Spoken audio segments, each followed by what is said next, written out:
Hi friends and book lovers, welcome back to my channel.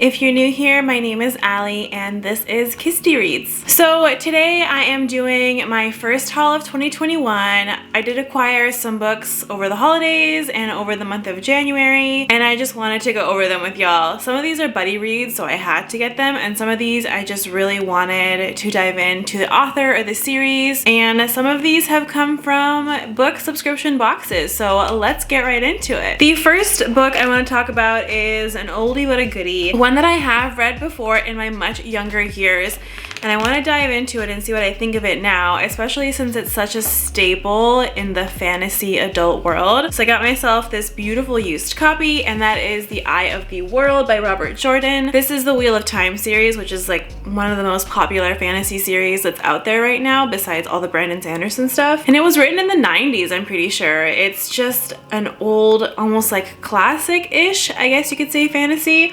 A lot of people love it, and a lot of people that have read it recently don't understand the hype, but I think when it came out, it was really, really popular, and it has stayed popular.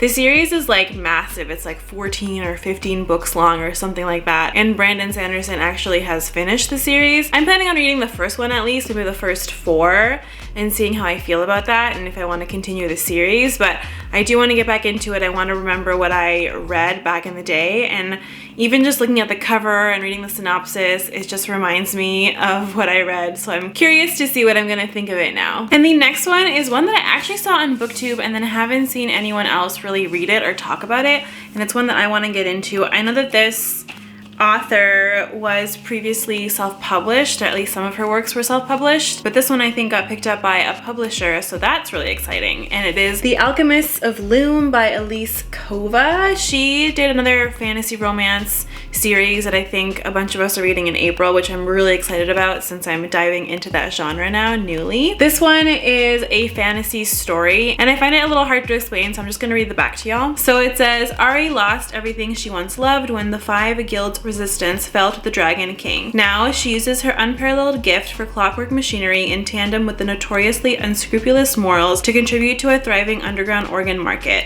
There isn't a place on Loom that is secure from the engineer turned thief, and her magical talents are sold to the highest bidder as long as the job defies their dragon oppressors. Zvari would do anything to see his sister usurp the Dragon King and sit on the throne. His family's house has endured the shame of being the lowest rung in the dragon society for far too long.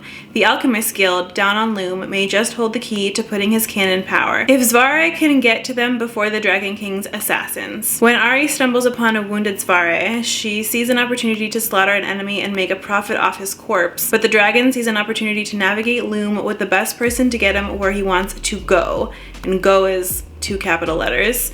He offers her the one thing Ari can't refuse, a wish of her greatest desire if she brings him to the Alchemists of Loom. I'm pretty sure this one's a standalone. I'm not sure if it's part of a series or not. That's something I should probably confirm, but it does sound really interesting, and the cover is obviously gorgeous, and I've heard good things about the author, so what's not to love so far? The next one is by a self-published author and a new friend of mine that I recently met. His name is Andrew Stillman, and he has a channel on YouTube for writers and booktubers, so I'll link him down below.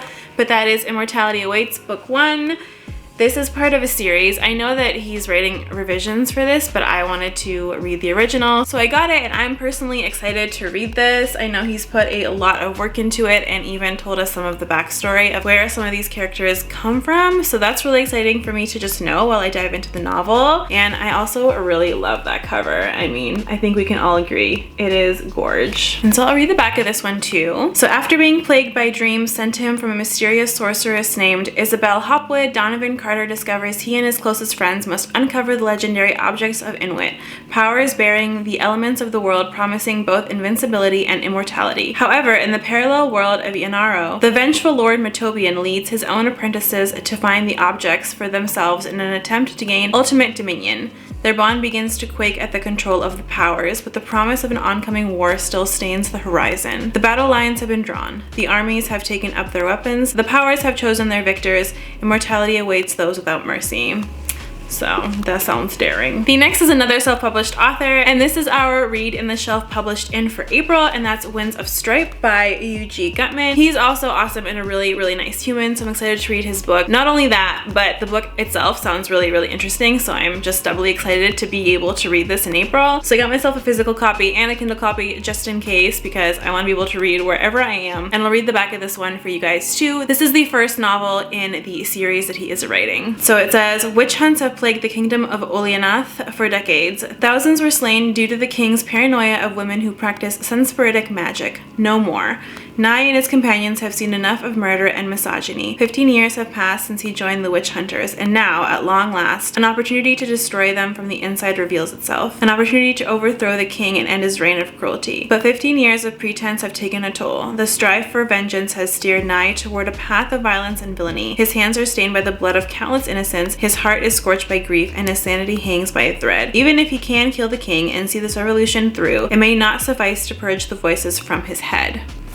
So that sounds really good, and this one's a little bit of a chunker, but I like that in books, so I'm excited. All right, the next one is a popular adult fantasy series. It's become recently more popular on BookTube, even though it's been out I think also since the 90s, and that is Robin Hobb's Assassin's Apprentice. I think it's called the Farseer trilogy, and I got these 3 copies. I got all 3 because I typically will binge a trilogy, especially if I like it a lot. And I remember reading Robin Hobb in previous years and enjoying her writing. I might have even already read this series and just don't remember the names of the titles when I read them back in the day, but I just got all 3 because if I did read it back in the day, I remember enjoying her writing, and so I'm excited to get back into her writing and her world. I'm not gonna go over the synopsis for this just because everyone's talking about it and I feel like we all know, but I know that she's an author that I've read before, especially because I discovered that I had another one of her books that I know that I got back in the day, probably in like the late 2000s, and this is Fool's Errand from one of her other trilogies. I think it's called the Tawny Man trilogy, and this is like the old school cover. It is just fabulous in its old-timiness, but if I like this trilogy, I'll probably try to snag the new covers because I do prefer these over this, so we'll see. The next one is a buddy read that I'm doing in April with some folks over on the Shelf Space Discord, and that is The Ninth Reign by Jenna Williams. I have heard about this book on BookTube from a couple of popular booktubers, and just the premise itself sounds so interesting to me. It's really hard to find this book in the States, so I had to order it I think from the UK. So if you are interested in joining us for the buddy read, then I suggest ordering it pretty soon. But the synopsis says, the city of Ibora once glittered with gold, now its streets are stocked with wolves. Tourmalin the Oathless has no taste for waiting to die, while the realm of his ancestors falls to pieces. Talk about a guilt trip. When eccentric explorer Lady Vincenza Vintage de Grazon offers him employment, he sees a way out. Even when they are joined by a fugitive witch with a tendency to set things on fire, the prospect of facing down monsters and retrieving artifacts is preferable to the abomination left behind. But not everyone is willing to let the empire collapse, and the adventurers are soon drawn into a tangled conspiracy of magic and war. The Jurelia are coming, and the Ninth Reign must fall. This is the first in a trilogy. I think it's called the Winnowing Flame trilogy, and I think all 3 books are out right now, but I'm really interested, and I have the first one so far. The next one is also a BookTube darling, but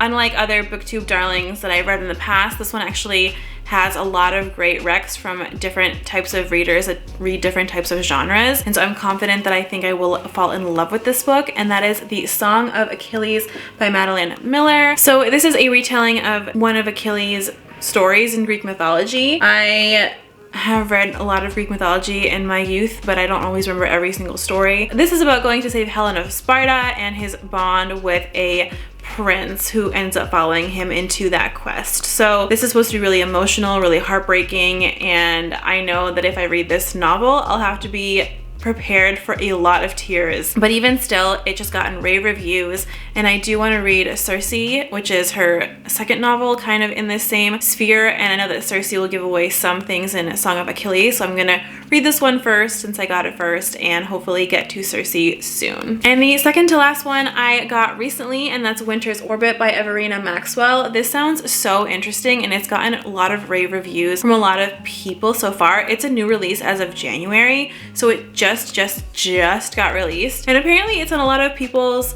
anticipated releases list, especially those who really love sci-fi. This seems like maybe it's in YA, but a lot of the characters' ages are like late 20s, so I'm assuming this is more like a new adult, and I'm really excited to have it. It's this beautiful copy I got in my Illumicrate box, and the cover is just so velvety and beautiful. So this is one that I'm really excited for. The next one is like a fairy heist story, and it's called Master of One by Jada Jones and Danny Bennett. This one I haven't heard a lot about. I got it in a Fairy Loot box and I'm excited. Again, I've heard it's like fae and heists, and that's all I really know about it, so that's all that I want to know. These last two books, Winter's Orbit and Master of One, I don't know a lot, so I just want to go into them without knowing too much because I'm really excited. I do love fae especially, so I feel like this is going to be right up my alley, and the cover of this one is absolutely stunning. So that's it for my haul for 2021. If you like this video, please click the like button, and if you like my channel, please don't hesitate to subscribe for more content.